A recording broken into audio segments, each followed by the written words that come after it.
Great. Hey guys. What's up? How you doing? Good. Nice. Welcome to the Zoom. Take it away. Oh, You! me? Okay. I didn't have the mic. That's okay. Dominic D'Angelo at shows.com. Chris, it's pretty awesome to see Lionheart back. I've thrown up in WCW kids and stuff. It's pretty neat to see. Anyways, I thought, how was it kind of adjusting to the style that Bryan Danielson brings, and kind of getting to, kind of reclaim that kind of looking.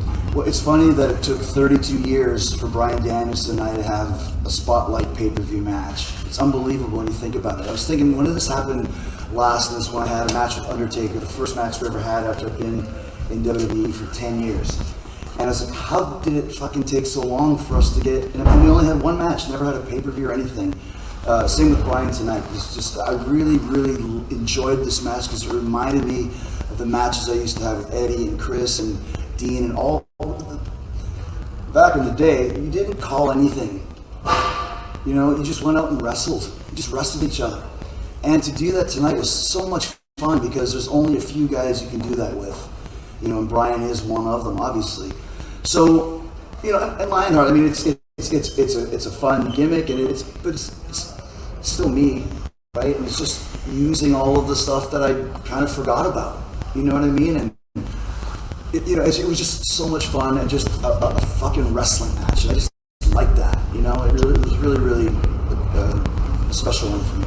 Cool. Thank you. Sorry, I think this would like to be okay. Nick Hausman Wrestling Inc. There was, I asked Tony about this earlier this week, but there was the mandatory backstage talent meeting that Tony confirmed happened. Reportedly, you spoke at that meeting, Chris. I was just wondering if you could tell us what you said to the roster and what kind of advice you're giving to talent and management right now at this period in AEW. The specifics don't need to be discussed, even though you can read them online. That was one of the things that was discussed. Don't leak shit that's supposed to be private amongst us. But I think that my message always is to remind people how special AEW is. And don't take that for granted, like swearing and that sort of thing. Like, all it takes is the wrong guy to see somebody say pussy or whatever the hell it is, and they're going to go, done. It happens. We know this. So I always want to remind guys that please don't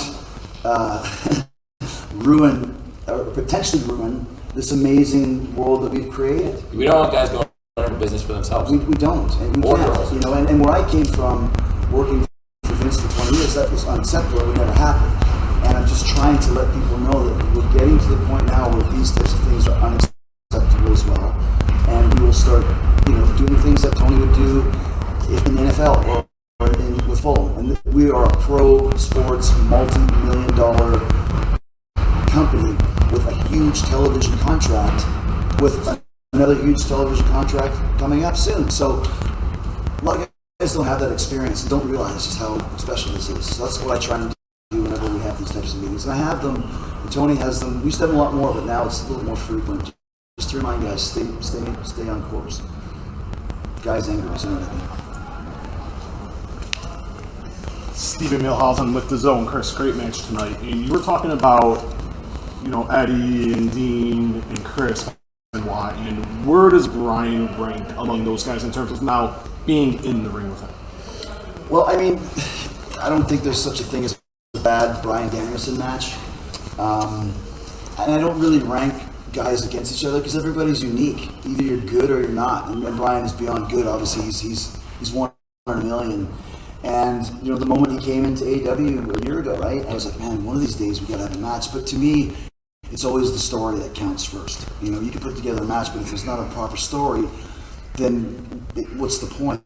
And we just started with Jericho Appreciation Society and Blackpool Combat Club and Anarchy in the Arena. That finish of Anarchy in the Arena of Jake and I choking Bryan out was planting the seeds for a Jake and Bryan match and for a Jericho Bryan match. And that was 3 months ago, whatever it was. We knew we were going to do this at some point and get to it. And we did. And the thing about it is that I don't think it's one and done. There will be more. And the Danny Garcia thing just kind of, once again, organically happened.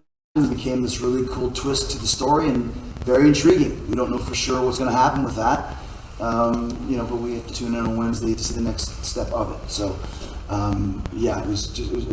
Bryan's one of the best. He really is. And the fact that I got to actually experience that once again. The last time I felt this way was when I worked with Taker for the first time. I just went like, where the fuck have you been all my life, man? Like, you know, I wish we had tours where we used to do 14 shows in a row.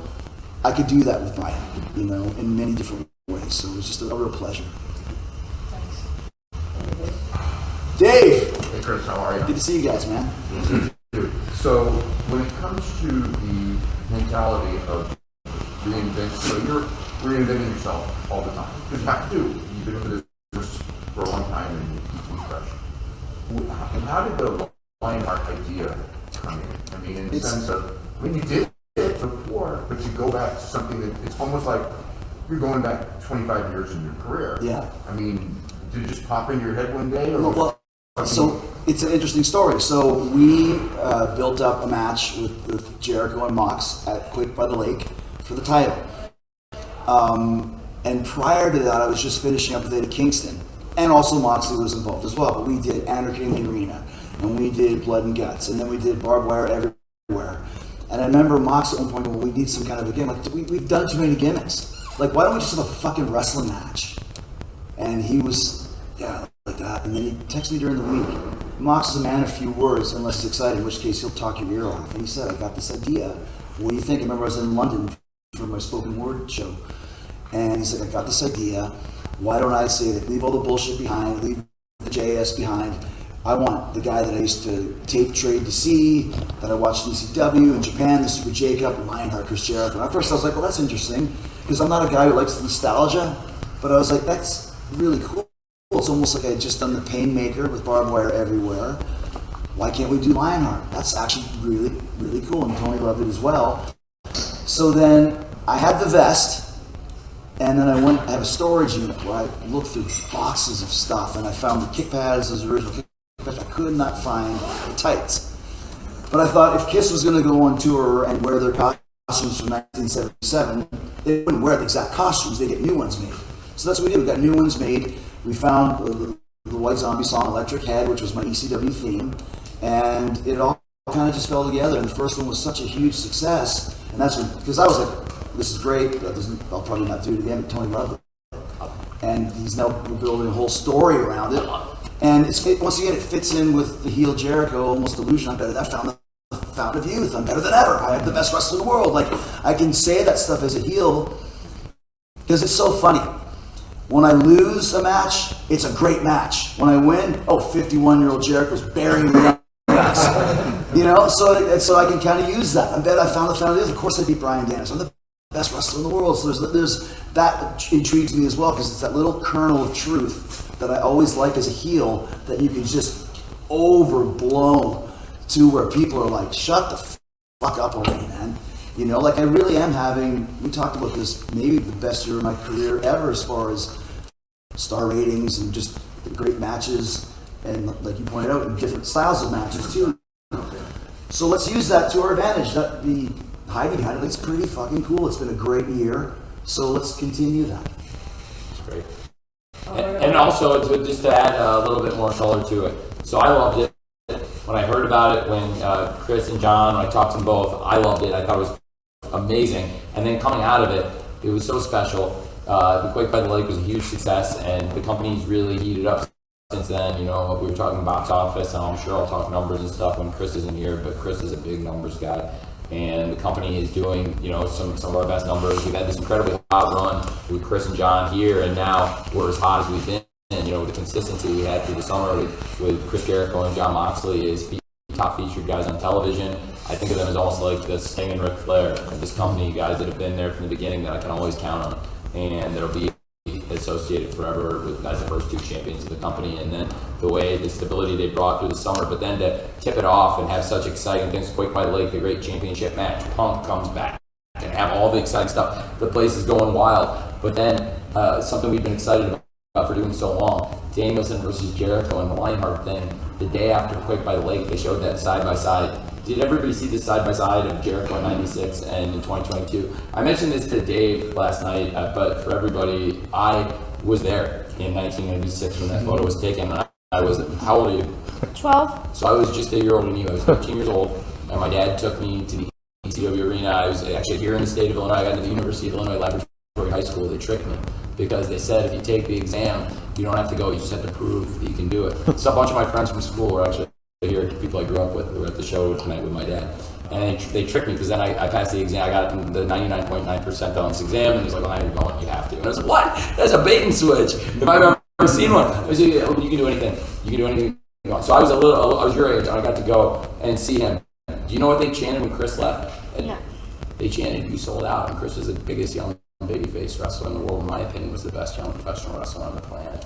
And I was holding a sign that literally said Chris Jericho was the best wrestler in the world. And I had another sign. You know what it said? Shane Hart's shot. But that's another story. It's funny though, like the match, my final match in the arena was against Too Cold Scorpio, and the finish was a shooting star press, and he came down and he was so agile. He's a big guy, probably 240. He came down with his elbow right on my eye, and I had a giant black eye. When that finish happens, if you pause it, you can see a young Tony Khan in the crowd with his dad Shad. Can you imagine Shad Khan, this fucking brilliant billionaire, walking into the ECW arena in '96? I'm thinking, what have I gotten myself into? He's a man of his word, is what he is. He's a man of his word. And then this was the intermission. They went to intermission, and I went up to people in the front row, and I was near tears, and I was like, and you know, there's like a lot of English football fans that's a great example of, and I think there's people in England who are fans of the NFL that's a great example of. Sometimes you're a fan of a team, and it's like your heart and soul, and you breathe it and sleep it, but you've never even been to one of the games before. There's like people here who feel like that. There's Fulham fans or fans of a lot of the English teams, and vice versa. There's people in England who've never been to an NFL game in America before. They might come to this in London. But, so it was my first time in the ECW arena, but I felt like I'd been there 100 times because I watched it, and I walked up to people and I go, they were like, "What are you so sad about?" And I go, "It's Jericho. We got the best wrestler in the world here." And they chanted, "You sold out" at him. He's going to WCW. Let me ask you, who would ever want to come wrestle in front of us now? And I was like, "Oh, it's like I've been there 100 times." But that photo was taken. Chris looked as good as he ever has. And honestly, a lot of the guys, when they saw that photo, they all said the same thing. I think Chris looks better now, which is crazy to think. And he's as good as he's been, like you said. I mean, you look at the numbers, don't lie again. Like, this is as good a year as you ever have had, according to Dave at least. And I think, you know, Mox was right when you came out of the ring. Mox said he's wrestled you a lot of times, but he thought you're better than you've ever been. That was the best match he's ever seen you have. And tonight is incredible. Lionheart's taking it to another level, and it's only the beginning, so I'm really excited.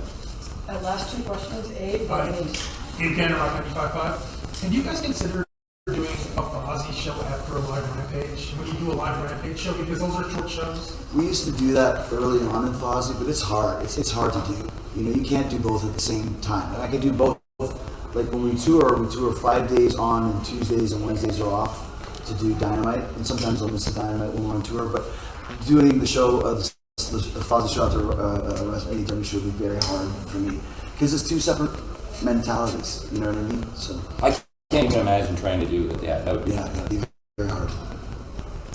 Chris and Denise Salcedo from Instinct Culture. So I wanted to ask you, given your history with MJF, what did you think of his return tonight? I loved it. I was not expecting, like, I knew he was here, but I was not expecting what I saw, and I thought, that's really, really cool. Now, the thing is, I worked with MJF for a year, and I know how creative he is and how good he is, so it doesn't surprise me. What surprised me the most is that we got Sympathy for the Devil by the Rolling Stones. And I'm like, okay, that's some money for sure. White Zombie, Electric Head, that's a certain level. You'd be surprised. I would be surprised. I know that we asked for Van Halen at one point, and they wanted like $1 million or some ridiculous thing, and AC/DC wouldn't even call us back. So the Stones are much cooler and cheaper, apparently. Or maybe not that cheap, but either way. They played our stadium, former TIA back. We had a great time. Right. So I thought it doesn't surprise me at all, even though I was pleasantly surprised at how he did it. Yeah. I'm a big fan of MJF, I really am. And I said to him, when you come back, you're going to be a baby face. And he's like, I don't want to be a baby face, I want to be a face. I said, it's going to happen. He said, I don't know what to do. I said, I'm sure The Rock said the same thing, or Steve Austin said the same thing. You can do a baby face, come back and teach. It's easy. It's easier to make people hate you than it is to make them like you. But once they start hating you, that's when they really start liking you. And he's almost at that point. That's my prediction. I think he'll be one of our top baby faces, whether he wants to be or not, very, very soon. a game changer. That's my opinion. Thank you very much, Thank you. Jericho. Thank you, guys. Thank you guys, appreciate it.